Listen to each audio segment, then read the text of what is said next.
নমস্কার বন্ধুরা, কৃষ্ণা কিচেন ব্লগে আপনাদের সবাইকে স্বাগত। আশা করি আপনারা সকলে ভালো আছেন। আজকে আমি বানাবো সাবুর লুচি আর আলু কুমড়োর সবজি। দেখুন বন্ধুরা, এখানে আমি একটা কড়াইয়ে সাবু নিয়ে নিলাম এক বাটি এবং একটু নেড়ে নামিয়েও নিলাম। এবার সাবুটা একটু ঠান্ডা করে আমি একটা মিক্সি জারে গুঁড়ো করে নিলাম। দেখুন আমি এখানে সাবু খুব মিহি করে গুঁড়ো করেছি। এবার এই সাবু একটা থালা নেব। থালাতে বা যে কোনো পাত্রে আপনারা একটা ছাঁকনির সাহায্যে বা চালুনির সাহায্যে সাবুগুলো চেলে নিতে পারেন। আমি একটা বড় ছাঁকনির সাহায্যে আমি সাবু চেলে নিচ্ছি। যেগুলো মোটা থাকবে সেগুলো আমি বাদ দিয়ে দেবো। দেখুন আমি একটা ছাঁকনির সাহায্যে সাবুগুলো খুব সুন্দর করে চেলে নিচ্ছি। এই রেসিপিটি আপনারা শুরু থেকে শেষ পর্যন্ত সম্পূর্ণ দেখবেন, তাহলে বুঝতে পারবেন কত সুন্দর হবে রেসিপিটি। আর নিয়ে নিয়েছি দেখুন একটা বাটিতে 3টে আলু সেদ্ধ। আলু আগে থেকে আমি সেদ্ধ করে রেখেছিলাম। এবার গ্রেটারের সাহায্যে আলুগুলো আমি গ্রেট করে নেব, কারণ এখানে হাতে মেখে নিলে গোটা থাকার সম্ভাবনা থাকবে আর লুচিগুলো বেলার সময় তখন ছিঁড়ে বা ফেটে যেতে পারে। সেই কারণে আমি গ্রেটারে গ্রেট করে নিচ্ছি, তাহলে সাবুর সঙ্গে আলুটা মাখতেও সুবিধা হবে আর কোনো গোটা থাকবে না। দেখুন আমি একটা গ্রেট করে নিলাম, একইভাবে আরও 2টো আলু আমি গ্রেট করে নিয়েছি। দিয়ে দিলাম আমি হাফ চামচ জিরে ভাজা, হাফ চামচের একটু বেশি। আর দিয়ে দেব এখানে আমি কাঁচা লঙ্কা কুচি। এখানে আমি 3টে কাঁচা লঙ্কা দিয়েছি। দিয়ে দিলাম 2 চামচ মতো ধনেপাতা কুচি। আর দেব স্বাদ মতো লবণ। এখানে আমি সন্দক লবণ ব্যবহার করেছি, যেহেতু আজকে একাদশীতেই আজকে আমি এই সাবু লুচিটা বানাচ্ছি। দেখুন এবার হাতের সাহায্যে আমি খুব সুন্দর করে মেখে নেব।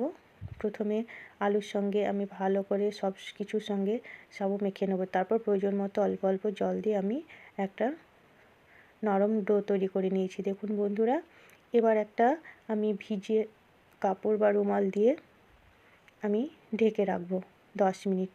এদিকে আমি গ্যাস অন করে কড়াই বসিয়ে রেখেছি। কড়াই দিয়ে দিলাম পরিমাণ মতো সাদা তেল। এবার ওই তেলেই আমি দিয়ে দেব পরিমাণ মতো বাদাম। তেল গরম হলে দেখুন তেল গরম হয়ে গেছে। এবার আমি 2 চামচ মতো বাদাম দিয়ে দিলাম। বাদামগুলো আমি ভালো করে ভেজে তুলে নেব।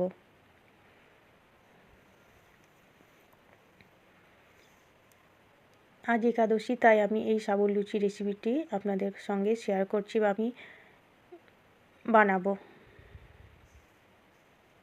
দেখুন এখানে বাদামগুলো খুব সুন্দর করে ভাজা হয়ে গেছে। আমি অন্য পাত্রে তুলে নিলাম।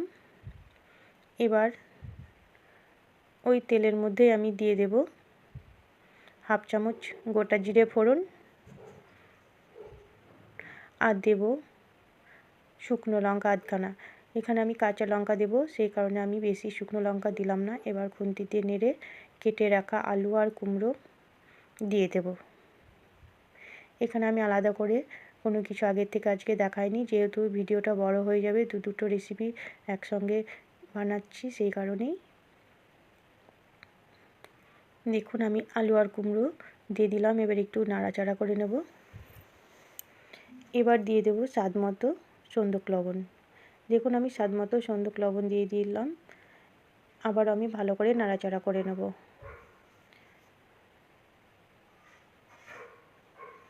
এবার দেব একটা টমেটো। আবার একসঙ্গে আমি ভালো করে নাড়াচাড়া করে নেব। এদিকে সবজিটা হতে থাক। আমি এখানে খুব লো ফ্লেম করে দিয়েছি গ্যাসের। এবার আমি লুচিগুলো বেলে নেব। দেখুন আমি কাপড় খুলে নিলাম। ময়দাটা খুব স্মুথ হয়ে গেছে। এবার চাকি বেলনের সাহায্যে আমি লেচি কেটে লুচিগুলো বেলে নেব। এই সাবুর লুচি বা পরোটা খেতে কিন্তু বন্ধুরা খুব সুন্দর লাগে। আপনারা অবশ্যই একবার বাড়িতে বানাবেন, তাহলে বুঝতে পারবেন। এবার আমি চাকি বেলনে অল্প তেল লাগিয়ে আমি বেলে নিচ্ছি। এখানে ধার বা সাইডগুলো ফেটে যায় বন্ধুরা, কিন্তু দেখতে ভালো লাগার জন্য আমি একটা বাটি দিয়ে কেটে নেব। এটা কাটলেও হয়, না কাটলেও হয়, কিন্তু দেখতে ভালো লাগবে বলেই আমি একটা বাটি দিয়ে কেটে নিচ্ছি। আর লুচিগুলো সব একই সাইজের হবে, দেখতেও ভালো লাগবে। দেখুন বন্ধুরা, আমি বাটি দিয়ে কেটে নিলাম। একইভাবে আরও একটা লুচি আমি বেলে আপনাদের দেখাচ্ছি।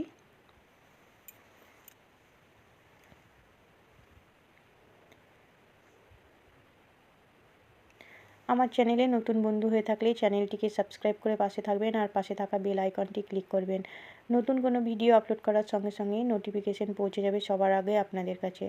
আর রেসিপিটি ভালো লাগলে লাইক শেয়ার কমেন্ট করবেন আর ফ্রেন্ডস ও ফ্যামিলির মধ্যে প্রচুর শেয়ার করবেন। আর আপনারা অবশ্যই একবার বাড়িতে বানিয়ে দেখবেন বন্ধুরা, খুবই ভালো লাগবে। যে কোনো উপোসের দিনেও আপনারা এটা বানিয়ে খেতে পারেন। দেখুন আরও একটা লুচি আমার বেলা হয়ে গেছে। একইভাবে আমি সব লুচিগুলো বন্ধুরা বেলে নেব। চলুন তাহলে দেখি। এদিকে তরকারিও আমার প্রায় কষানো হয়ে গেছে। দিয়ে দিলাম আমি পরিমাণ মতো জল। এবার দিয়ে দেবো একটা চেরা কাঁচা লঙ্কা। দেখুন একটু নাড়াচাড়া করে দিলাম। একটা আমি চেরা কাঁচা লঙ্কা দিয়ে দিলাম। এবার 5 মিনিট বাদ আমি ফিরে আসছি। দেখুন বন্ধুরা, 5 মিনিট বাদ ফিরে আসলাম। সবজি খুব সুন্দরভাবে সেদ্ধ হয়ে গেছে।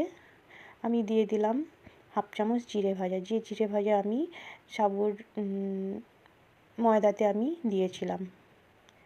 এবার আবার একটু নাড়াচাড়া করে ভেজে রাখা বাদামগুলো উপর দিয়ে ছড়িয়ে দেব।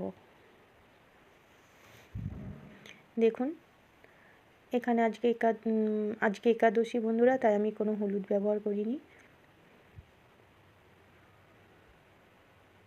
দেখুন আবার একটু নাড়াচাড়া করে আমি সবজি নামিয়ে দিলাম। অন্য একটা কড়াই বসিয়ে আমি দিয়ে দিচ্ছি পরিমাণ মতো সাদা তেল। এখানে তেল গরম হওয়া পর্যন্ত বন্ধুরা অপেক্ষা করতে হবে। দেখুন এদিকে আমি লুচিগুলো বেলে নিয়েছি। এবার দেখুন তেলও গরম হয়ে গেছে। এবার লুচিগুলো একটা একটা করে ছেড়ে আমি ভেজে নেব। এখানে কিন্তু লুচি বন্ধুরা খুব যে ফোলে তা নয়, মোটামুটি লুচিগুলো ফোলে, কিন্তু খেতে খুবই ভালো হয়। দেখুন আপনারা অবশ্যই একবার বানাবেন, তাহলে বুঝতে পারবেন। এখানে অল্প ফোলে বন্ধুরা। এর আগেও আমি একবার এই সাবুর লুচি বানিয়েছিলাম। আমি ভিডিও আছে আমার এর আগে সাবুর লুচির, কিন্তু তখন ধনেপাতা ছিল না বন্ধুরা। এখন শীতের সিজন, ধনেপাতা দিয়ে আমি লুচিটা বানাচ্ছি, খেতে আরও টেস্টি হবে। দেখুন বন্ধুরা, একটা লুচি ভাজা হয়ে গেল। আবারও একটা আমি লুচি ভেজে দেখাচ্ছি আপনাদের।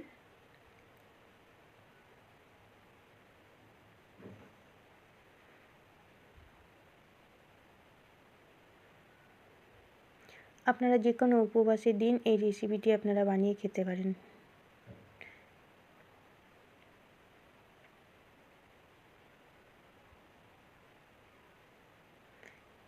দেখুন লুচিটা ফুলেছে, কিন্তু বোঝা যাচ্ছে না খুব একটা যে ফুলেছে, কিন্তু লুচি ফুলেছে বন্ধুরা।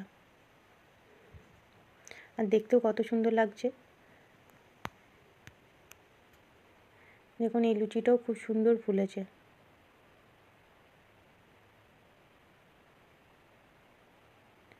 তাহলে বন্ধুরা একইভাবে আমি সব লুচিগুলো ভেজে নিচ্ছি।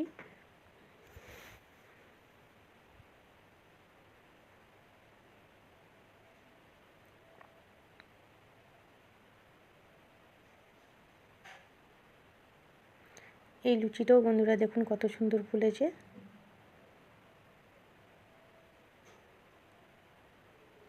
তাহলে আপনারা অবশ্যই একবার বাড়িতে বানাবেন, তাহলে বুঝতে পারবেন কতটা সহজ। আমার সব লুচি ভাজা হয়ে গেছে বন্ধুরা, একটা প্লেটে সার্ভ করে দিচ্ছি।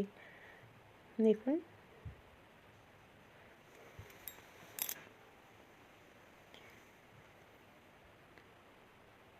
তাহলে আজকের রেসিপি দুটো কেমন হয়েছে অবশ্যই কমেন্ট করে জানাবেন বন্ধুরা। তাহলে সম্পূর্ণ ভিডিওটি দেখার জন্য আপনাদের অসংখ্য ধন্যবাদ। আবারও চলে আসবো নতুন কোনো ভিডিও নিয়ে। ততক্ষণ আপনারা বন্ধুরা সুস্থ থাকবেন, ভালো থাকবেন।